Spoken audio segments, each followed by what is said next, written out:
একটা প্রশ্ন এসেছে, যাক অনেকদিন পর একটা প্রশ্ন আসলো, হ্যাঁ, যে হ্যাঁ ভোট দিবে না না ভোট দিবে। আচ্ছা, সুবহানাল্লাহ। দেখেন, হ্যাঁ না দুইটা অপশন আছে কি নাই? অপশন যখন দুইটা আছে, এখন সবাই তো বলছে, সরকারও চাচ্ছে হাতে ভোট দেওয়া হোক, হাতে ভোট দিলে দেশের ফায়দা হবে, নাতে ভোট দিলে দেশের উন্নতি বাধাগ্রস্ত হবে। সরকারও বলছে হাতে দিলে দেওয়া উচিত, উৎসাহ দিচ্ছে। অনেক দলকে দিয়ে বলানো হচ্ছে, বা অনেক দল নিজেরাও স্বতঃস্ফূর্ত বলছে হাতে ভোট দেওয়া হোক। কিন্তু অপশন যখন দুইটা আছে, এর মানে নাতে ভোট দেওয়ার অধিকার আছে কি নাই? আছে, নাহলে তো আর দরকার নেই ভোটের। হ্যাঁ না দুটো যখন আমাকে দেখাচ্ছেন যে হাতে ভোট দাও বা নাতে ভোট দাও, এর মানে অধিকার দেওয়া আছে সরকারের পক্ষ থেকে। আপনি নাতেও দিতে পারেন, হাতেও দিতে পারেন। নাতে দিলে এটা অপরাধ হবে না, দণ্ডনীয় অপরাধ হবে নাকি নাতে দিলে? তাহলে হ্যাঁ না দুইটার ভোট অপশন রাখলো কেন? আপনি বুঝতে হবে আপনি কি করবেন। বাধ্য হয়ে দিবেন না ভোট, নিজেকে বাধ্য মনে করবেন না যে আমাকে হাতেই দিতে হবে। বাধ্য করে না কেউ আপনাকে, কিন্তু এক ধরনের যন্ত্রণায় ফেলেছে আমাদেরকে। নির্বাচন কমিশন হোক, সরকার হোক, বিদেশিরা হোক, আমাদেরকে এক ধরনের কিসের মধ্যে ফেলেছে? যন্ত্রণায়, পেরেশানিতে ফেলেছে।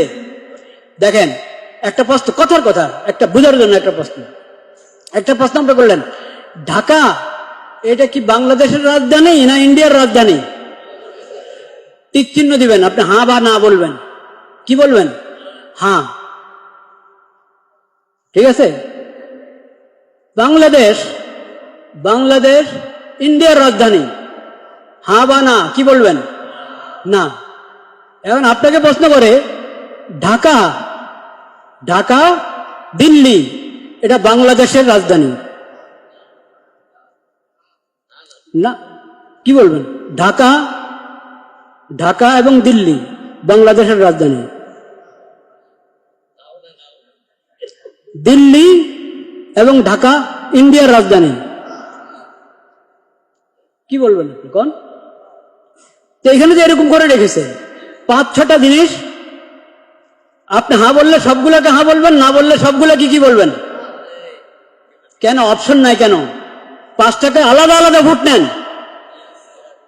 আপনাদের কি সিলের টান পড়ছে না কালি কাগজ না কিসের টান পড়লো? 6টা জিনিসের উপর একসাথে বললে হ্যাঁ, আর নয় না বললে 6টার উপরে কটা? মোট কটা? 5টা? 8টা? আচ্ছা যাই হোক, যে কটার উপরেই সবগুলোর উপর হ্যাঁ বললে সবগুলোর উপরে হ্যাঁ, না বললে সবগুলোর উপরে কি না? কেন আলাদা আলাদা করে বলেন না কেন? এখন তো মানুষকে মুসিবতে ফেললেন। সে আপনার 4 কথা বা 5 কথা বা যত কথাই আছে, কথার কোনোটার সাথে একমত, কোনোটার সাথে কিনা একমত না। আলাদা আলাদা থাকলে সে আলাদা আলাদা উত্তর দিত, একটাতে দিত হ্যাঁ, একটাতে দিত না। এখন আপনি তাকে বাধ্য করলেন, হ্যাঁ বললে সবগুলোর উপরে বলো, না বললে সবগুলোর উপরে বলো। আমি তো সবগুলোর উপরে হ্যাঁ বলতে পারছি না, আমি তো সবগুলোর উপরে নাও বলতে পারছি না। কেন আমাকে বাধ্য করা হলো? একটা পেরেশানি, একটা যন্ত্রণার মধ্যে ফেলা হলো জাতিকে। ভোট দিলে সবগুলোর উপরে হ্যাঁ বলো, আর না বলতে হলে সবগুলোর উপরে না বলো। কিন্তু আপনারা ভয় পাবেন না, হার মধ্যে যেহেতু অনেক অন্যায় কথা আছে, আপনি বুঝে শুনে ভোট দেন। এই কথা কখনো ভাববেন না, এসব প্রতারণাতে আসবেন না যে নাতে ভোট দিলে দেশের উন্নতি রুখে যাবে, দেশের উন্নতি বাধাগ্রস্ত হবে, কখনো না।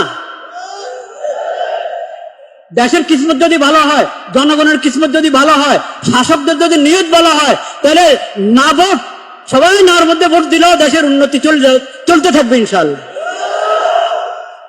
আর যদি নিয়ত ভালো না থাকে, কিসমত ভালো না, নিয়ত ভালো না, এমন যদি হয়, তো সবাই হাতে ভোট দাও, কাজ হবে না, কাজ হবে না।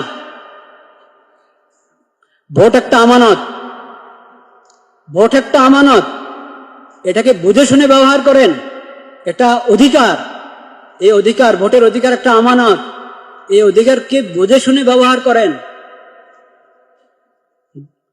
চিন্তা ফিকির করেন, আল্লাহর কাছে দোয়া করেন, আল্লাহ আমি যাতে সঠিক ভোট দিতে পারি সেই তৌফিক আমাকে দান করেন। এটা তামাশার বিষয় না, প্রতারিত হয়ে বাধ্য হয়ে ভোট দিবেন না, লোভে পড়ে ভোট দিবেন না, চিন্তা ভাবনা করে, এবং এটার জন্য দোয়া দুরূদ পড়েন, সালাতুল হাজত পড়েন, অভিজ্ঞদের সাথে মশওয়ারা করেন, নেককার দিনদার মানুষের সাথে মশওয়ারা করেন।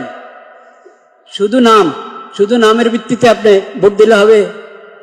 শুধু মার্কার ভিত্তিতে ভোট দিলে হবে? শুধু মনোগ্রাম দেখে ভোট দিলে হবে?